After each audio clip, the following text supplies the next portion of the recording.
It's interesting. The riff kind of extends and echoes out like footsteps down an alleyway. Um, and the drums are getting a mighty good whacking as well. Mhm. Very heavy on the metal work. The cymbals are flying around all over the place.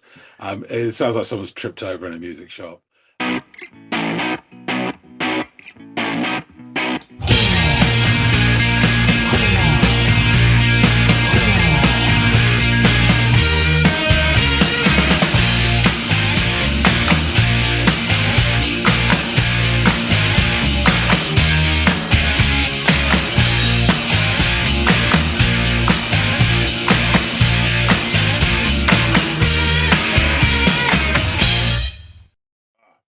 Hey, everybody, welcome to another episode of To Audiophiles, you bastard.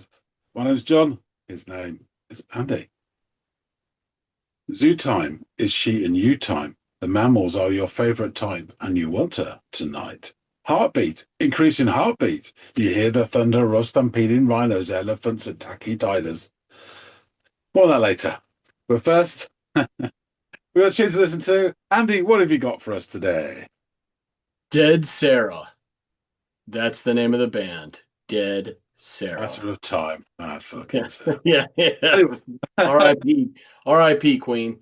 Um, the the track by Dead Sara is one called Weatherman. So, be interested to hear what you have to say about Dead Sara and this track with a Weatherman. with a name like this, it must be what, Ukrainian jazz? I don't know. Yep, yep, exactly. Which I knew would be right up your alley.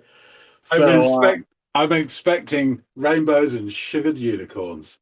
Um, well, say less, my friend, because that's what you're in store for. Give this thing a go and see what either Dead Sarah or this weatherman has to say, and come back and let us know your thoughts. okay, will do. Excellent.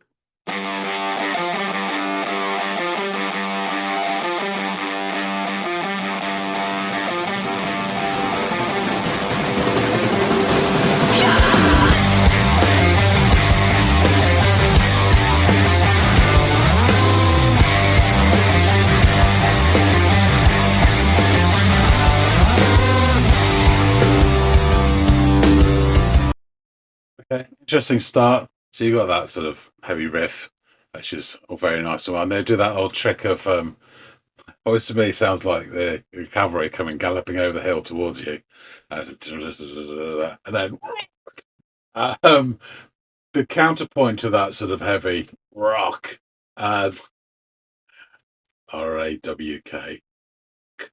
The counterpoint to that is this other guitar that's doing this sort of seesaw angular down, down. And that's kind of adjacent to a bit of what was going on with those. It's weird to call it indie alternative rock and grunge at the same time, are doing that sort of thing. Um, Interesting sound. Let's just whiz it back a wee bit.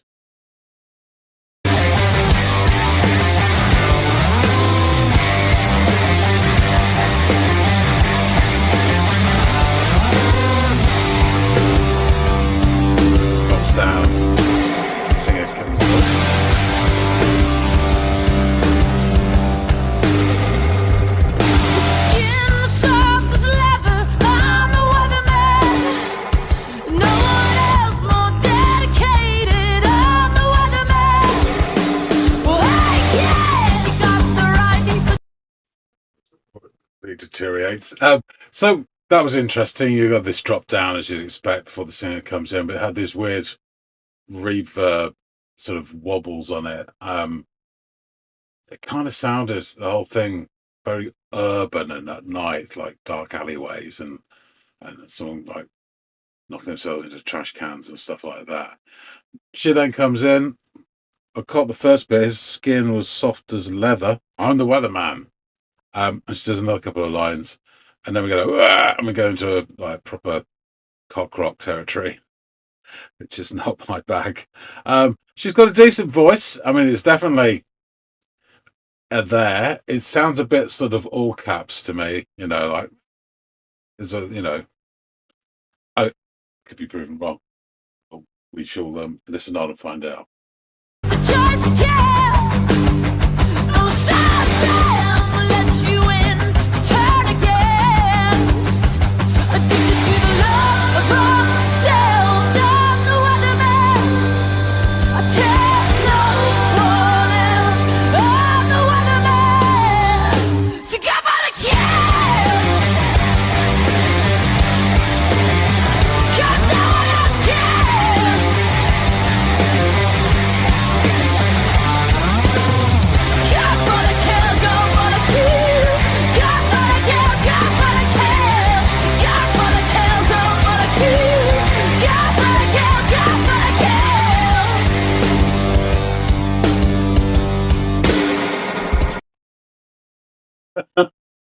Yeah, so they went through that sort of like that picking guitar, so again, horses cantering, and then they went into the sort of slow windmill chords, and then into that. And there was bits in that that were quite nice, and other bits are just completely not my satchel at all.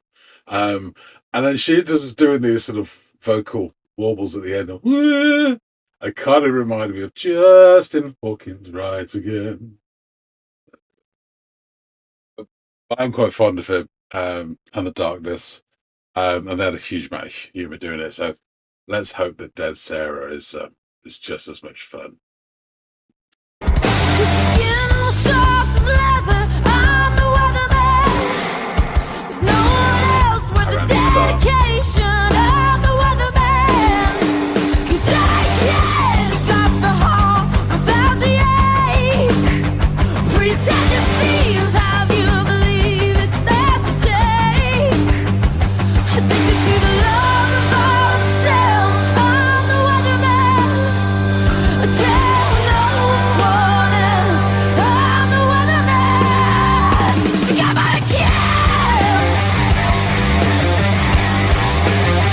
'Cause no one else cares. Go for the kill, go for the kill. Go for the kill, go for the kill. Go for the kill, go for the kill. Go for the kill, go for the kill.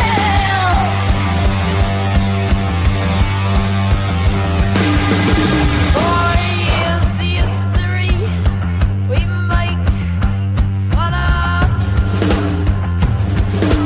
of our fathers.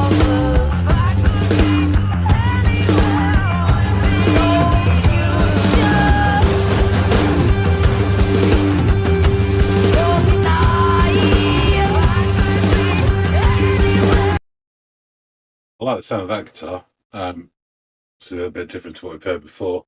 This bridgy drop down instrumental part, with the drums kicking off like that, it's kind of giving me this militaristic sort of feel, like it's heavy ordnance firing off.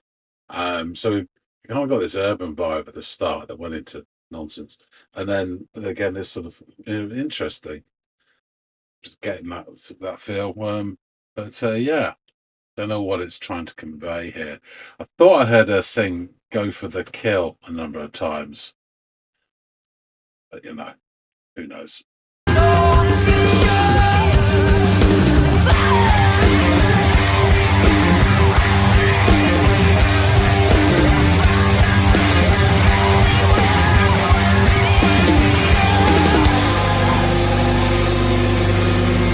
I sing for the melody and I sing for a reason and I sing out the neglect for all that un-American. So come on, kill, 'cause no one else cares.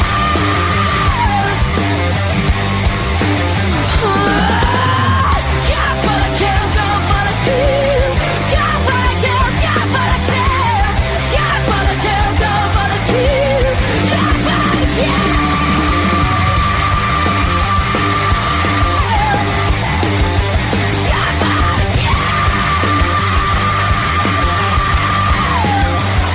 Go for the kill.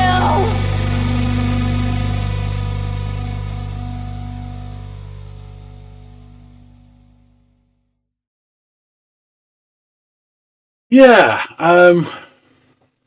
not my sort of thing. I have to say, there's elements in there that I enjoyed, but overall, I won't be rushing out and downloading or buying this. Um, there's bits and pieces that are interesting. I kept this creeping feeling of doom that we were going towards that horrible 90s metal skater rock stuff, but thankfully it didn't have all that horrible distortion of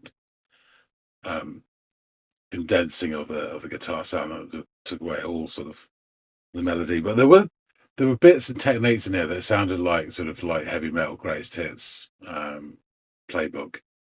And again, there were loads of people who really like her doing those little vocal trills I didn't. There you go. Um, so we need to find out more about Dead Sarah. Um, so the only way of doing that is going back and chopping it up with Andy. All right, so you're back. John, tell me, Weatherman, what is the forecast of your feelings on this track? So this starts with a rockin' riff, Rawkin apostrophe. It does that old sonic trick of sounding like, to me, I always get that thing of like the cavalry coming over the hill, galloping towards us complete with a drum roll. And you get a sort of guttural yelp that could be charge. I don't know. It is just a noise, but in my ears, it could definitely be charge. So we're into enemy rock territory. And within this sort of riff, you get this nice sort of seesaw rising counter riff, and it almost sounds like an alarm. Um, it's interesting. The riff kind of extends and echoes out like footsteps down an alleyway. Um, and the drums are getting a mighty good whacking as well. Very heavy on the metal work. The cymbals are flying around all over the place. It sounds like someone's tripped over in a music shop. And there's also this very strange little every now and then this wobble reverb effect on a bit of a guitar, and it sounds like somebody clashing into a bit. Also, you call it a trash can down an alleyway late at night. So I'm getting all this sort of like late night urban feel imagery in my head just from the music, not the words. Yeah. There's a touch of how to describe it. It's not quite.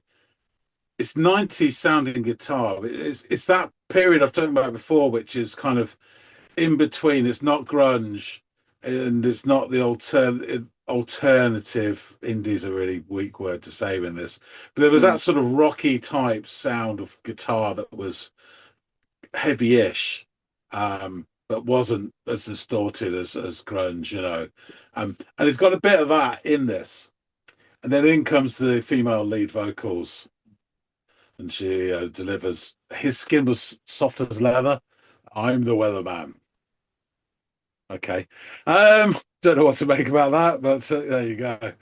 She's got a really strong voice, but not entirely to my taste. It feels a little bit sort of all caps, like it could be, but maybe that's the setting and everything. Yeah. That perhaps she's there's soft and smoky in there somewhere.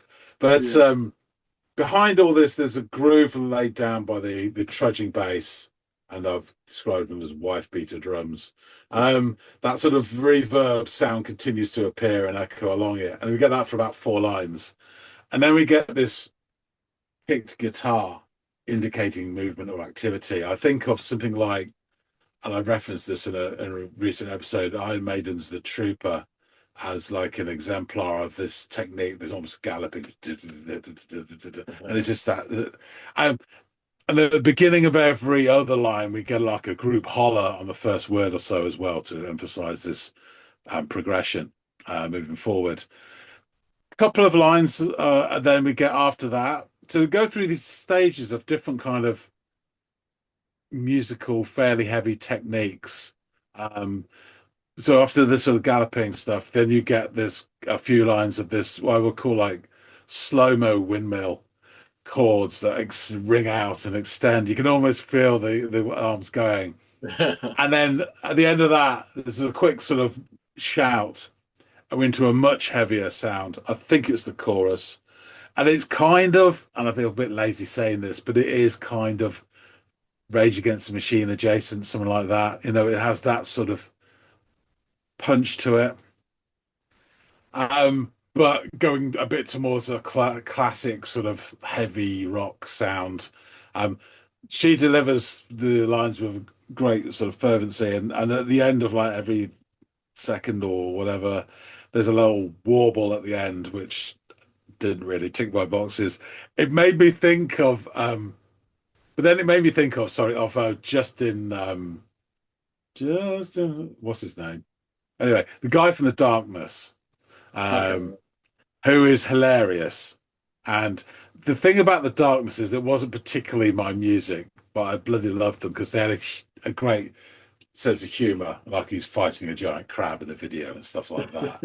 Justin There you go. Hawkins Rise Again. So I'm really sorry for forgetting his name, and he has a lot of humor as well on his little episodes on YouTube. Um, and I think I'm not sure if there's any humor behind this or not. Um, but he would do those vocal little trills, and there's a fake chord sort of almost operatic stuff at the end. He's got a hell of a set of pipes in him, and she clearly Yeah. has as well. But I do get this at the same time, this sense of impending doom as I fear we tiptoe towards that horrible 90s metal skater rock sound, but it's not there yet. Um, at least the guitars haven't been condensed within an inch of their lives, so we're still hearing proper notes and everything. The singer, I feel a bit rude calling the singer, but the lady singer repeats "Go for the kill" numerous times, and then we get a quick breather as the smoke clears, and then we revert back through the cycle again. So initial drum smack, reverb wobble, cantering guitar, slow windmill chords, screech, heavy chorus, intermittent warblers. Um, yeah, and that's fine. It's not really my thing, but there's bits in it which are quite interesting. But then it all breaks down to just the bass and this artillery battery of drum work firing off these salvos. Um, I hear a phrase "no future." I doubt she's referencing the punk movement or the Sex Pistols at this point. But then this higher guitar comes in like a rallying call. And it's really interesting because I really like the tone of that guitar as it came in. It's different to all the other sounds we've heard so far in the song. Um, and it does sound a bit sort of early 90s alt guitar as well. Um, Early in the song, I got a very strong urban vibe without knowing why. And here it definitely has taken on a militaristic feel. Um, I'm not quite sure whether it's like, yeah, but it's definitely has got it in there. The drums and the guitar seem to roll over each other at this point like waves of ordnance. Um, yeah, it feels really combative and almost defensive in a way as well. Um, and then the notes stretch out and they hang for a while like a dissonant flag. And I catch saying something. I sing for a melody and I sing for a reason and I sing for blah, blah, blah, blah, blah, blah, an American. That's what I got, which I think again is interesting. I don't know what, but almost like there's a bit of sort of rebel quality to it, a rebellion quality to Hmm. it. God knows what, but yeah, that's what I caught. I wasn't catching that much. So we come crashing back in with full scream into full rock mode, and we get more urges to go for the kill until it ends seemingly spent. So yeah, this is interesting. There was elements of this I liked. There's elements of this that didn't ring my bell, as it were. Not really my kind of thing. Um, on the whole, I'd say it's not my satchel. Um, but yeah, there was bits in there that were interesting. Some of the delivery is definitely not my thing, but horses for courses, Fair which you kind of enough. would have expected me to say anyway, I believe. Yeah, absolutely. I knew that this was bordering on too hard rock for something that would be kind of up your alley, but I also knew that it picked from certain sounds and tones that you can't just blanketly call this group or this song a hard rock song. It's got Yeah, elements yeah. of things, some of which you gravitate toward and others of which you don't. Yeah, I knew that going into this that was going to be the case. But girls can still rock hard. And you've been bringing a few bands that are female led or composed solely of females that were fabulous, acts. And I thought, oh, Dead Sarah deserves a little day in the sun as well. So I wanted to bring them to the channel and show you this track, which is likely their most popular. Though I will say, we also recently talked about a cover of Nirvana with the Lithium cover. God, the what is it Polyphonic spray. again? Yes, yeah, Polyphonic Spree. I was going to say trio again, like a total clown shoe when I did the other day when we were talking off camera. But yes, Polyphonic Spree does a really good rendition of Lithium. These guys do a really good rendition of, I believe it's Heart Shaped Box, which is definitely worth checking out too. And it's just interesting to hear through a female's voice, Yeah. if I'm being completely honest with you. Not to break it down to just about gender, but it sounds lovely when she sings it. Yeah, Dead Sarah. They are an American rock band from Los Angeles, California, consisting of Emily Armstrong on lead vocals and rhythm guitar, Susie Medley on lead guitar, backing vocals, and Sean Friday on drums and backing vocals. Armstrong and Susie Medley both began as guitarists and singer-songwriters. Armstrong first picked up the guitar at age 12, and while Medley began practicing from the age of 9 on a Fender Telecaster that was owned by her nanny, who is Dexy Valentine of the band Magic Wands. Before 2 years worth of saved allowances allowed Medley to buy her own guitar at the age of 11. Armstrong performed folk music as a solo artist and as a member of several school bands. And the two of them met through a mutual friend in 2002 at the ages of 16 and 15, respectively. The pair began writing songs together in 2003, and in 2004, they completed their first studio recording with the song Changes. Their first live performance as a band was in March of 2005 at the Mint nightclub in Los Angeles, with Armstrong actually playing bass for that performance. Having briefly gone by the name Epiphany in mid 2005, the band changed their name to Dead Sara as a reference to a Fleetwood Mac song, Sara, and its lyric, Said Sara. The band misheard the line as Dead Sara. Both Armstrong and Medley have publicly cited Stevie Nicks, the singer and writer of the song Sara, as a primary influence. Around this time, Medley began styling her first name as Susie, Siouxsie, as a nod to the Sioux Indian tribe and the Native American heritage of one of her great grandparents, rather than a reference to musical artist Susie Sue, which I'm sure she gets a lot when people see that and it's like, oh, fellow female, rock musician. Not the case. In 2007, Dead Sara began their first tour as the opening act for Endless Hallway. They released their first 6-song EP, The Airport Sessions, on Viscount Records in 2008. After numerous changes to the drummer and bass player positions, the band's lineup finally coalesced in 2009 with Sean Friday on drums and Chris Null on bass, both of whom previously played with Sonny Moore, currently known as Skrillex. In 2009, Armstrong was commissioned by Hole frontwoman Courtney Love to sing backing vocals on Love's 2010 album Nobody's Daughter. In 2010, the band started their own label, Pocket Kid Records, set up as a subsidiary of Interact TV Incorporated, and they were owned by Armstrong and Medley. In 2011, when singer Grace Slick was asked by the Wall Street Journal which contemporary female singer she admires, Slick named Armstrong. Radio stations KYSR-FM, KTBZ-FM, and WCCC are all credited with initially breaking Dead Sara onto the radio. WCCC's Mike Caroloi was in California at the Sunset Sessions convention where Stained, another band, was about to premiere their documentary. However, overhearing Dead Sara, he skipped the event and checked them out instead.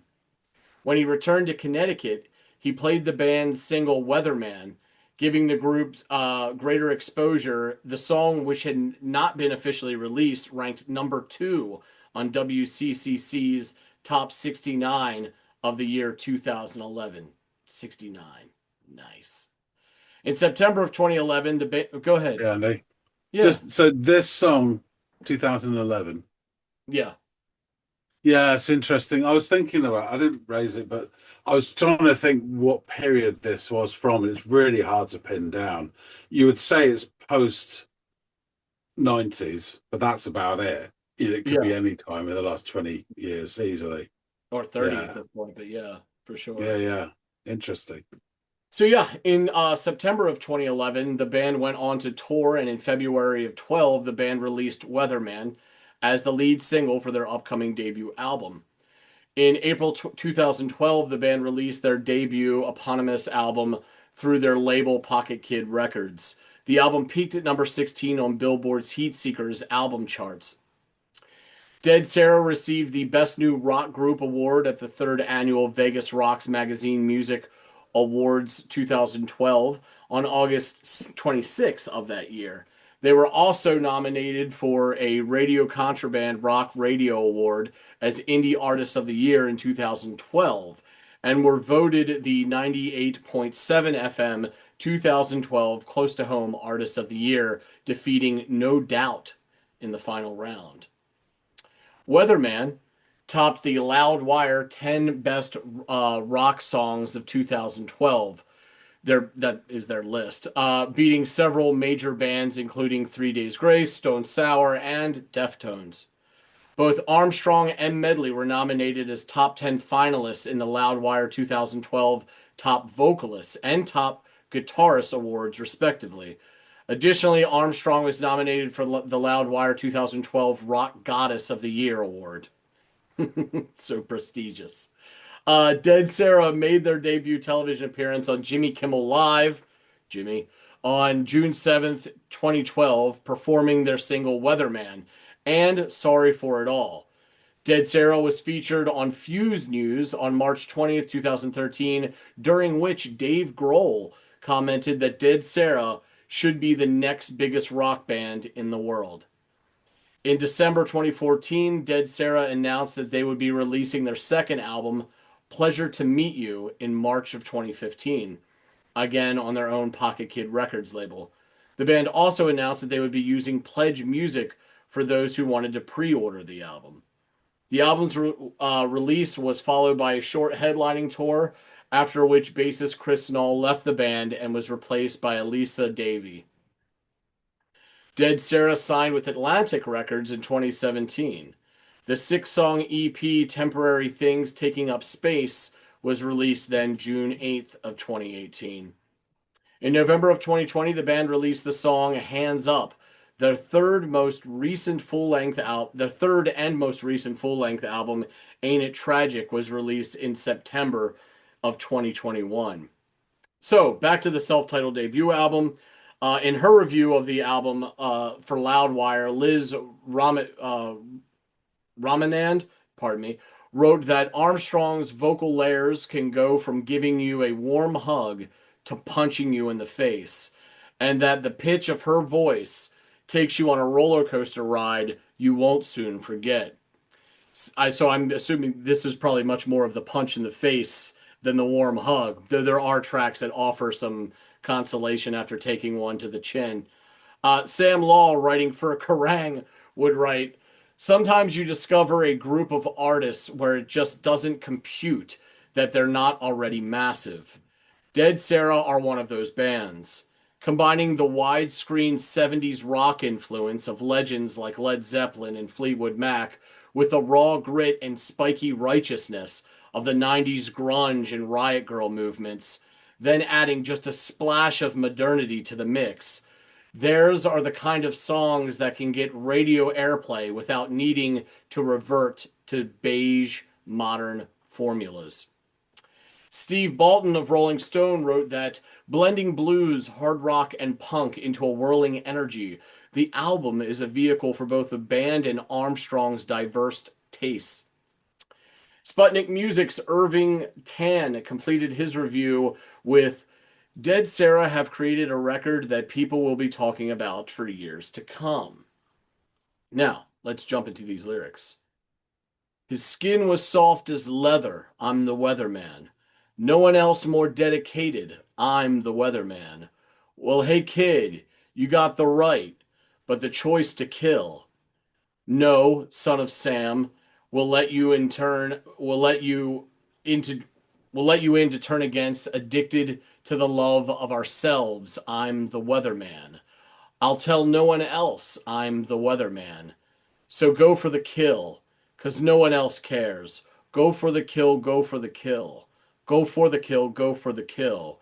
Go for the kill, go for the kill. Go for the kill, go for the kill. His skin was soft as leather. I'm the weatherman. There's no one else worth the dedication. I'm the weatherman. 'Cause hey kid, you got the heart without the ache. Pretentious thieves, have you believe it's theirs to take. Addicted to the love of ourselves. I'm the weatherman. And tell no one else I'm the weatherman. So go for the kill, 'cause no one else cares. Go for the kill, go for the kill, go for the kill, go for the kill. Go for the kill, go for the kill, go for the kill, go for the kill. For here's the history we make, for luck of our fathers. If I could be anywhere, I wouldn't be here. No future or good night. If I could be anywhere, I wouldn't be here. No future fans. If I could be anywhere, I wouldn't be here. I sing for the melody, and I sing for a reason, and I'll sing as the neglect for all that un-American. So go for the kill, 'cause no one else cares. Go for the kill, go for the kill, go for the kill, go for the kill, and so on and so on. So, the lyrics of Weatherman are a call to action, using listeners to break free from societal constraints and take control of their own destiny. The metaphor of the Weatherman serves as a symbol of those who try to predict and then control our lives. But the song's protagonist refuses to be dictated by external forces. Lines like, you can go for the kill, reflect a deep seated frustration with the status quo and a determination to forge one's own path. So, those are the lyrics and the meaning of the song. Go ahead. You reading it out, because I didn't catch many of the lyrics, listened to it first time.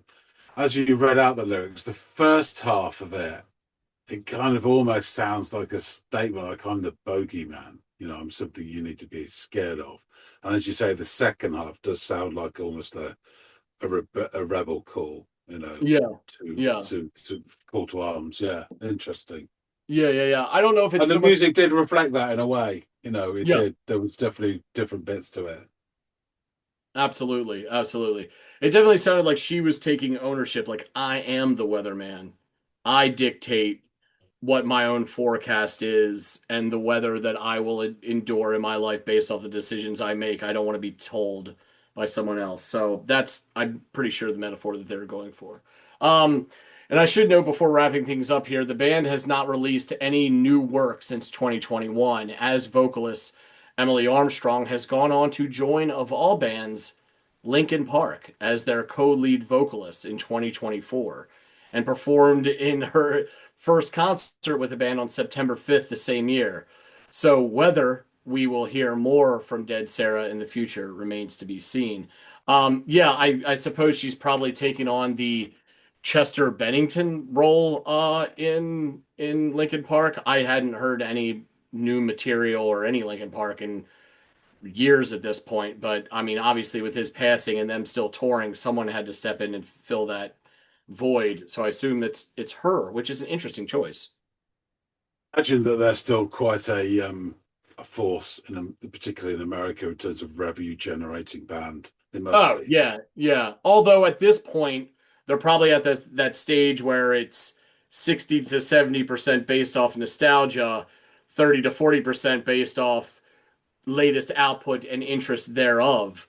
But for a while there, man, fucking Linkin Park was really at the top of the game over here with their odd mix of hard rock and digital chicanery and all this and art hip hop and mixing that all together in a much, frankly, not that they're my cup of tea, but in a much more artful way than your fucking Limp Biscuits and shit like that. You know what I mean? So Yes, yeah. well, yeah, they're one of those where it's not for me, but I appreciate what they're doing and I respect what they're doing. And maybe there's one or two tracks that I've been like, oh, I really like the melody or that, or I could see what they're doing and it makes sense. But so in that regard, I do respect them, and they did stand out, but from some of the shittier bands in that same horrible pool that we had in the late '90s and certainly early 2000s. So yeah, but interesting that they kind of recruited her to fill that spot. Yeah. almost just based off that, I'm kind of interested just to hear what their stuff sounds like with her now at this point. So maybe I'll go check that out. But John, I appreciate you giving this track "Weatherman" by Dead Sarah a go and finding in it enough redeeming qualities for you not to be completely turned off or put off by it. And this woman could belt her ass off, and her counterpart could play some wicked guitar as well. So thanks for giving this a go, man. Really appreciate your time. No problemo. Guys out there in the listening audience, please let us know what you thought of this track, Weatherman by Dead Sarah. If there's anything else by them that we should check out on the channel, please feel free to shout it out down below. If there's any other artist, band, female-led or not, that we should check out, please let us know down in the comments field below. As long as at least one of us hasn't heard it, it will be added to the list, and we will dedicate a future Friday episode to it. All that out of the way, hopefully John and I will catch all y'all in growing numbers on the next episode of the Audiophiles. We'll see you later, guys.